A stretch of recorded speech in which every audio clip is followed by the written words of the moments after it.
Hey everybody, in this video we're going to talk about coming to El Salvador, visas, residency, NIT, driver's license, buying a vehicle, and being prepared.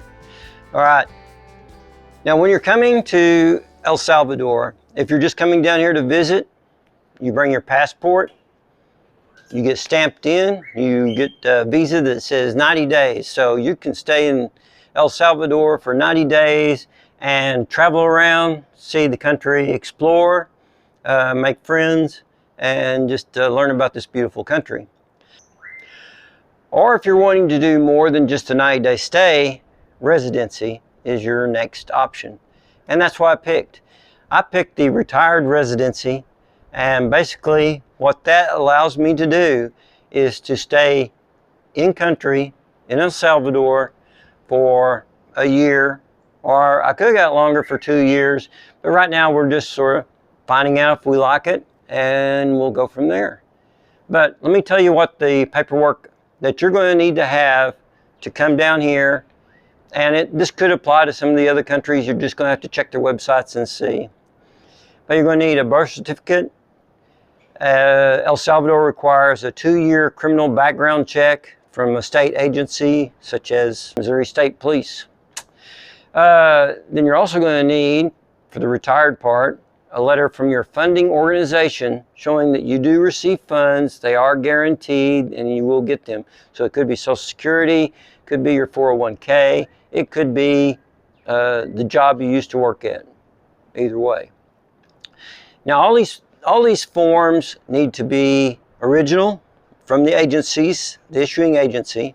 They need to be signed and notarized. And then you'll receive those at your house in the United States. Next step, take them to the Secretary of State's office. And we lived in Jefferson City, the capital city of Missouri, and would take them there, get them apostillized. It was roughly $7 each. And then you'd have your passport, your driver's license, all your basic stuff to carry with you. So that's how I came down here. Now, I have found out since then there is a better way of doing it, and let me tell you what it is. And that is to do more research before you go. Get online, go to Facebook or one of the group social media sites, find an expat group for that country, sign up, get involved with them, start asking questions, finding out different things. One of the first questions that you need to ask is, I need a good, reliable lawyer or immigration specialist. Who do you guys recommend? From that, get in all the input, because like when I did it after I got down here, there was several. But one guy kept coming up again and again, and he was very well talked about, very well recommended, Marcelo, and he wound up being my lawyer. And you know, like I waited a little too long. When I came down here, I took 2 months just to get used to the country and learn how to get around before I really did that and found Marcelo to start the process. He called me and said, hey, come to the office, bring your paperwork in, we'll look at it, see what you got, go from there. All right, so I went into his office, we got the paperwork, we looked at it, everything looked pretty good. The only thing is he had to translate everything that I had into Spanish and notarize it then. Because it comes from the United States, apostillized and notarized. It arrives here, they need it translated into Spanish and notarized here. And if you do that, the system's going to work for you, okay? Now, we went into the immigration office to present this paperwork. They had a problem with my criminal background check being a little out of date, because I had done that like 3 months prior to even coming down here. And I'm OCD. I wanted to get things knocked out, I guess. And so yeah, I went in. I'd paid the money for the service, got fingerprints done, picture and all that. They did the research. Then I had that letter. But the people at immigration in El Salvador needed it to be a little quicker, as far as, yeah, we just released this information this month, basically. So fortunately, I still have my United States phone, called the people that just did this, and it was within the 3 months. We were able to work it out. They sent the notarized, signed, all that paperwork to my son in Jefferson City, Landon. And then also my guarantee of retirement funds was just an email. That needed to be also signed and notarized. And I called them, and they were able to do that for me. There was no fee on that, I guess because I'm still in that agency, basically. But they sent all that to Landon. Now, Landon, being the great son he is, he gathered those documents and took those to the Secretary of State. They were apostolized, and then he took them to FedEx, sent them down to my lawyer's office. $100 just about anyway on FedEx. Every time I'm sending anything paperwork-wise, $100. So you guys are a budget for that. Everything's going to cost you money, just about. No way around it. All right, so we take all that paperwork, take all that in. They start the process. We're good to go. Within, I don't know, it wasn't a week or so later, I got my residency card. So now I'm a resident of El Salvador. And with residency, you can stay not just the 90 days or 60 days, you can stay a year, and it's $140. And then when you renew it, you can renew it for 2 years or more. It costs you a little bit more money, but the process, honestly, on that part of it, since you've already done all the big paperwork, is a lot less. I mean, just basically showing your funds are there, yeah, that you're actually retired and you get funds. Now there's other ones, you can do Bitcoin, you can do a business, there's all this other stuff, but that's stuff you'll have to look into.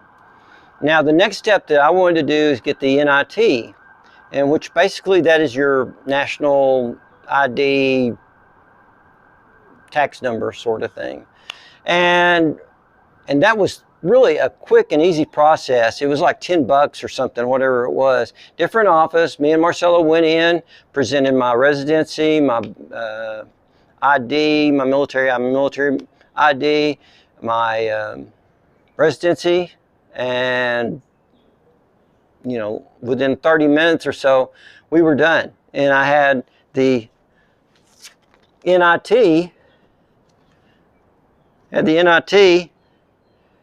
and then I had my, had my residency from the other day. Now, so I've done all that, and the benefit of having the NIT is basically you can start a bank account. And even though I did have issues starting a bank account, I haven't got it started yet, the NIT is required to start that process. And probably I'll get Marcelo to go in with me one day when he's free, and we'll get a bank account set up. Also, you can get a El Salvadorian credit card, and that would come in handy down here because all my stuff's really based out of the U.S. and it might make things go a little smoother. Okay, now up until this time, I've been using a rental car because, I'm a driver. I love to drive. I always have. I hate riding anywhere. Yes, my kids, my friends, they know that I like to drive. So anyway, Vaquerano car rental, I'll put their information below. I went with them. I'd done the research online before I came down, and I just wanted something that was cheap, dependable, and had insurance because the driving situation down here. And they hooked me up with a little Kia Forte, and it was $25 a day. It was $25 a day, which is okay, I can live with that. And got the vehicle. They met me at the airport, took me to their office, everything, we got it all signed, and then they also chauffeured me, or basically drove to my first Airbnb, which was in San Salvador, and I followed them. I'm so glad I did that. It was it's crazy traffic. And that was my first time to be in it. And it was going into the mix. No kidding. And this guy, he was really good. He's a little fast for me, but I stayed with him. We got there. I got set up. But yeah, I had that vehicle for a while. Had a little issue with it. The rental car company said, hey, no problem. They swapped it out. They had another one, and it was like a 2010 Kia as well. Really good little car, cheap on gas, everything worked. It was dependable. I mean, that's all I wanted, to start out so I could learn my way around. And yeah, I named her Betty. And so Betty and I traveled quite a bit during the first couple of months and went to the races. She didn't race, but we went to the races to watch the races and to video them. Went to beaches and traveled around. She did a great job. But I knew there was something, that was coming up. I was going to have a car because the roads and some of the road conditions were a little questionable, and really had to drive slow, like going from the highway to the racetrack. It was a very poorly maintained road for the guys going out there, and hopefully the country will get that fixed up for them. They deserve a little bit better than that. And anyway, I knew I was going to need something. So I wanted four-wheel drive.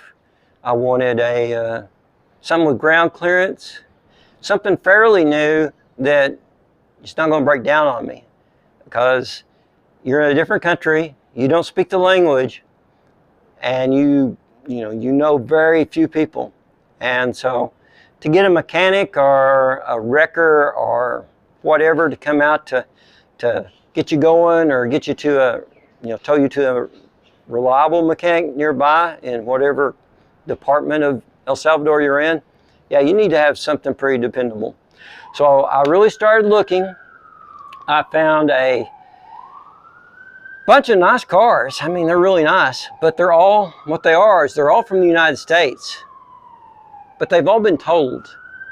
They've all probably got the salvage title, and well, it's bad. I mean, I looked at some, I would go look at them, and the craftsmanship on the on the rebuilds were pretty sad. You could see I'd crawl underneath, the door frames, looking the door frames, open the trunks, the hoods.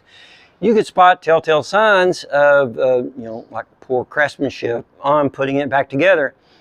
And back in Arkansas, I had a friend, Bianca, and Bianca, they owned a body shop. They did really quality work, and they'd done some work for me before, and I knew it was good stuff when they did it. And so looking at some of the stuff I saw, it wasn't good. And so I was beginning to get worried. And then I found this 2018 Jeep Compass four-wheel drive, little SUV. And I thought, well, it looks good. The pictures look good. I said, hey, can you send me a picture of it before? And, as you got it. They sent me a picture of it, and it's in this video of what it looked like. And on the pictures and stuff, some of the ones I saw, there was either like massive front end damage, side damage, quarter panel damage, rear end damage, whatever. If it's a massive front end, like to a tree or to a telephone post, you could have engine issues, you could have electrical issues. There's a lot going on. And just about all the vehicles down here do not have the front airbags. They just don't. They're gone. And mine are gone on the vehicle I got. I think there's probably somebody down here that can replace them. I haven't checked into it yet, but that's down the road a little bit. But yeah, I got the vehicle, and before I got the vehicle, my license is only good for 90 days. So my U.S. driver's license, and I had the one from AAA, the International Driver's. Well, yeah, that's just sort of for identification kind of purposes. So I know I'm going to have to get my driver's license, and so I talked to the DMV here, the DMV back in Jefferson City, and got them on the same page with me. Got the paperwork processed back there, got it notarized, got it sent to Landon's house. Landon took it to the Secretary of State, got that one apostolized, and then FedExed it down to me, another $100 and something for FedEx. But Landon has been there, and he's been awesome through this process. And I learned a lot, and now if I had to do this over again, I would know a lot more, and I wouldn't be having to depend on my son or anyone else to take care of this other stuff. And hopefully this is going to help you. But anyway, got the driver's license stuff, took it to the DMV down here, bada boom, bada bing, done. Got a new driver's license. There you go, I'm legal to drive. So, with all this, go to buy the vehicle. Now, I've got a Capital One 360 card, a debit card basically. And what we was going to do is transfer the funds, and I'd talk to them the day before, the Capital One people. I'd talk to them the day before, say I want to transfer into these people that have the Jeep, I want to transfer into their account. Is this doable? Can we do this? Because I'd already seen one YouTube family they had PayPal, and they were from England going to the United States. And they just had worlds of trouble trying to get that done. Well, turns out I had worlds of trouble just trying to get the money to go into their account. And I kept calling them, and basically what it is Capital One 360 uses this third-party lender or institution called Wise. And I don't know why. Capital One is a huge corporation. They should be able to handle this themselves. Anyway, so the Wise people, they just weren't a lot of help. They really weren't. And so I called back to the Capital One and said, okay, can we just go to their bank? Can I just use this debit card and have the bank do it? And they said, yeah, that's doable. So they raised my limit that day to meet how much the Jeep was. We went down to their bank. The bank would not do it. Banks down here, they just have some trust issues. Believe me, it's like they've been dating in the adult dating life for a while. They've got trust issues. Anyway, so that didn't work. We wound up finally getting it done. It took like an extra day, but the people that I was buying the Jeep from, super great. We got it done. We got it processed. They got their money. They're happy. I'm happy. They did a great job on restoring this Jeep. Like there's a picture that's in this video. It was side damage. So everything I have looked at so far has been really good, and everything seems to run fine. Since I've had it, I've replaced the tires on it because I knew some of the roads I'd be going on and the condition they'd be in. Had an oil change done just recently. Had to replace the windshield because I got a crack in it, and that was on me. So replaced it, and everything seems to work. Full drive, when we test drove it, full drive worked and all that. So the other day I took it and thought, well, I'll take a different way home after getting the windshield replaced. And I was in San Salvador, and now I live in San Blas, and so I'll just go a different way. And just to explore, a little day trip, whatever, right? Well, I was not prepared. I start going out towards this volcanic lake. Yeah, this lake is called Iopango, and it's sort of south, roughly, of San Salvador. And so I'm driving out there, bebopping along. Jeep's doing a great job, and using my Waze, the directional app. And I see on the Waze that there is a campground at the edge of the water by this lake. I said, hey, that would be cool. Get a couple of pictures. I wasn't prepared, but I had my little cell phone. I could take at least a couple of pictures out there and then explore, and that way I'll know if I want to go back and do a video. So start getting off the beaten path, and it's a ways. Then I start going down the hill, and basically, a volcano is built up, and the place around it's built up pretty big. So I start going down on the outside and keep going down and around. And it's like a really old logging road. But every once in a while you see a little house, a little shack or something, you know, somebody's living there. And then you start, you know, the ruts in the road. And the road is, when I was 20-something years old, me and Mike Rogers, we both had Jeep CJ7s. And we would go out and look for these trails just like this to see if we could get stuck in, to see if we could climb, see if we could negotiate them, you know, whatever. But there was two of us, two Jeeps, come along, a winch, and we were in, you know, Sebastian or Scott County or something down in Arkansas where we knew people. Well, anyway, I'm getting down into this. Look on the Waze map after 40 minutes. The end is still way far away from us. I mean, it's out there. And I'm thinking, well, I'm not really prepared for this. I had flip-flops on. I didn't bring the GoPro to do, you know, the video, which this would have been a pretty wild video. But yeah, I didn't have to come along or anything like that. And getting stuck out there really wasn't an exciting option for me. So when I got to a spot where I finally turned the Jeep around, put in four-wheel drive, and it's only a 4-cylinder, but I know I used every cylinder in that little Jeep to get over and through and past some of those ruts and rocks and everything else just to get up out of there. And it took a while, and I got out of there. And once I got up on top to the plateau, where you can see the lake, you can see El Salvador, there was a little tienda there. I mean, there's not much around it, maybe a couple of little bitty houses.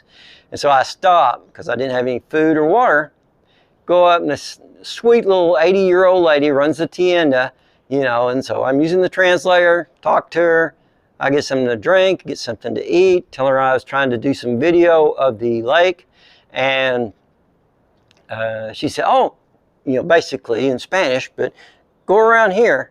And so I guess she owned them, or she was friends with the people that had the lots on either side of her. And you talk about a majestic view.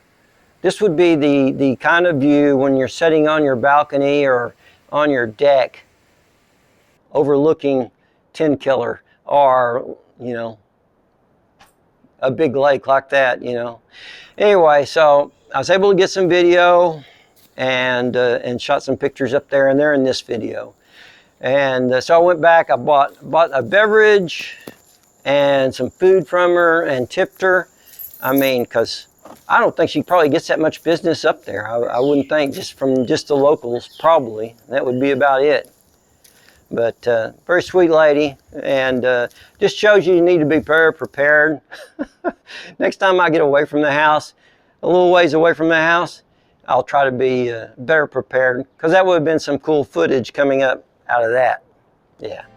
Hey, the JD off-course vehicle, you've seen it, it's in the video, it's a red Jeep Compass. I need a name for it, something sort of fitting for traveling around on this little journey that I'm on throughout El Salvador and maybe a country or two beside us. I'd like a name, and if anybody has a good idea for a cool name for the Jeep, I'd really appreciate it if you put it in the comments. Now remember, I have grandkids that watch this from time to time, so let's keep it PG. I'd really appreciate that too. Hey, I know it's been a lot of information, a little bit longer than maybe sometimes I do on my videos and stuff, but that's stuff you need to know if you're going to be coming down to El Salvador, you want to move down here, or maybe you're checking out a different country. It might give you some ideas and to help you plan a little bit better. Thanks so much for watching. Thanks for the likes and the comments, and we'll see you later.